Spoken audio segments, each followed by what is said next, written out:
What's up, guys? Welcome back to my channel. If you're new here, hello, my name is Ndonano, and if you're coming back, thank you for tuning right back in.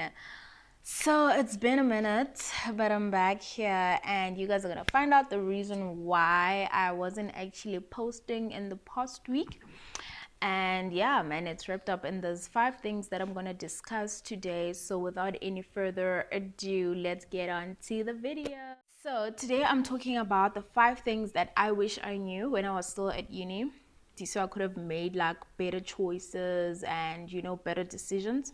So the first thing that I'm going to discuss is your location, right?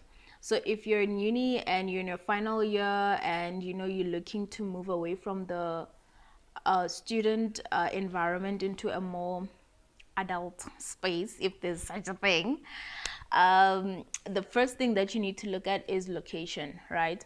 So are you going to stay close to the office or wherever you're working, or are you going to stay with like a family already there, already have a place? If you're going to stay with them, then that's fine. But specifically speaking to people who are going to move from the races at university to a more traditional, like a place to stay, like an apartment kind of thing. So the first thing is, if you're looking to move, right, and you want to go stay at a place where you're close to the office, I think first consider the nature of your work. If you're somebody who's going to be working office bound, so you like go to the office on an everyday kind of thing, then maybe staying close to the office is right for you.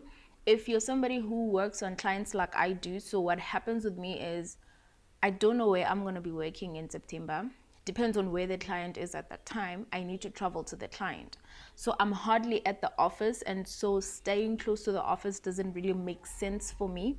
I just need to stay somewhere where it's central, where I can be able to get to different places at a reasonable time, taking into account Joburg traffic, obviously.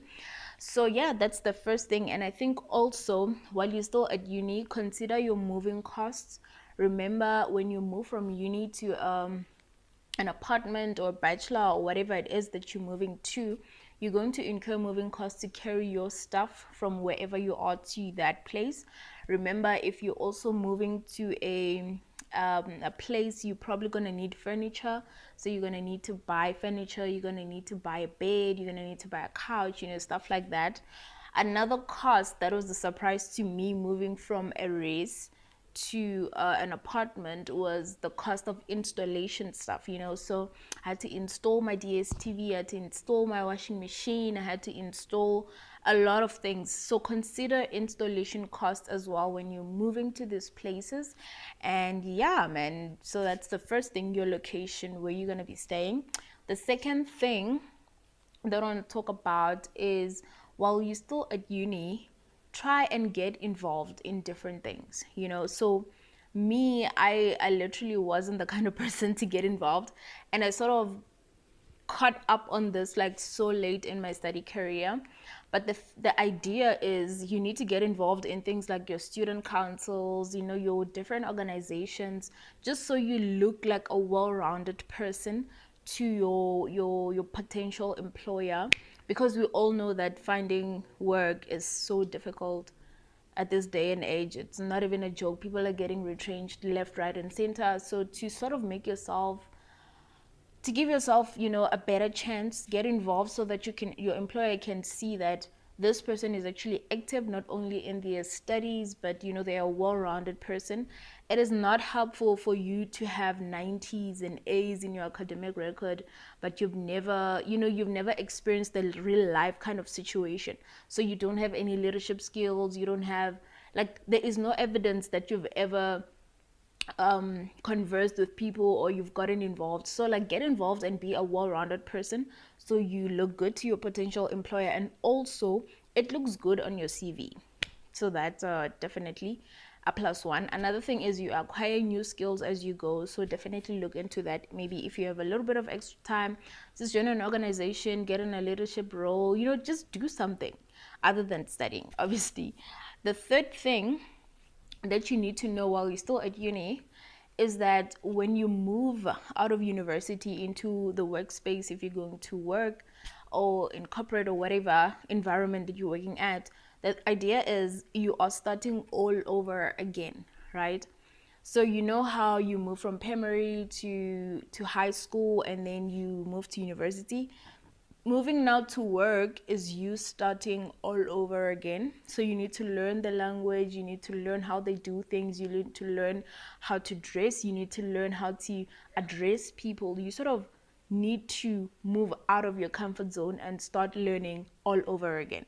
So the idea is the learning doesn't stop, it only continues. So you sort of build up to that. You know, different companies have different processes, and to start learning those processes, you need to start learning how to sort of converse with the people in a professional space, you know. So one of those things involve, if ever you have like a personality clash with a coworker or your manager, you need to be able to be that person who's going to learn to address a conflict in a professional way. You know, like, you starting all over again. You are literally learning from square one, but you can only go up from there, right?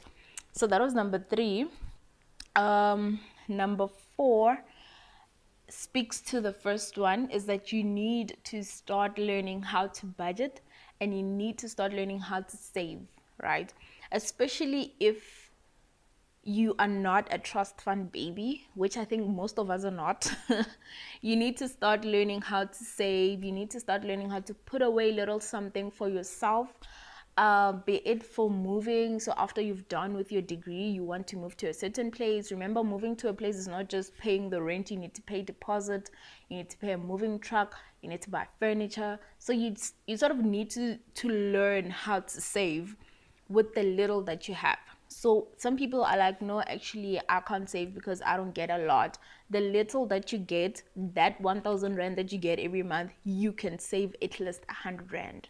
Okay, so you need to start saving. And also this helps when you're working, because now when you're working, nobody tells you what to do with your money.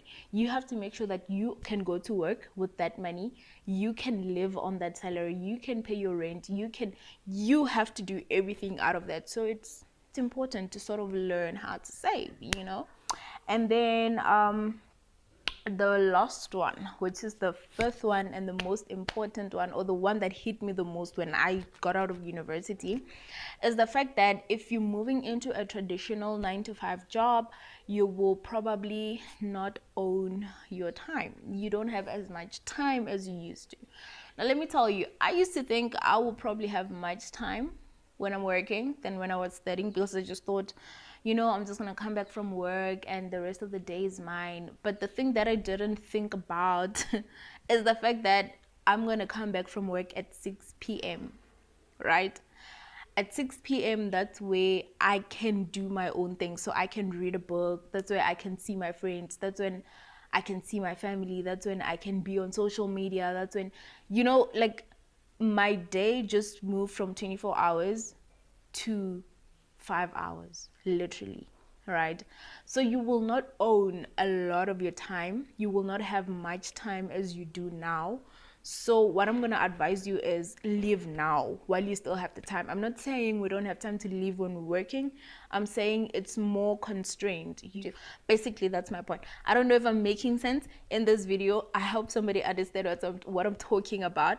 If you've experienced it and you know about it, comment in the section below and let us know what your experience was going out of university into the workplace. But I just feel like it is important for students to know that they are at their prime of their time right now. You guys have a lot of time. So if you're thinking of going into a side hustle, you can start it there. If you're thinking of, you know, travel while you still have the time. Guys, working in a corporate environment is very difficult, especially when it comes to time, because you could be working on weekends, you could be working on holidays. You know, you need permission to have time to yourself. Do you get what I'm saying? So you have time now, you guys need to use it. So yeah, man, those were 5 things that I felt it's very important to know while you're still at university before getting into the adulting world. So if you really like this video, do hit the like button and subscribe to my channel if you haven't already for new informative videos. Until then, bye.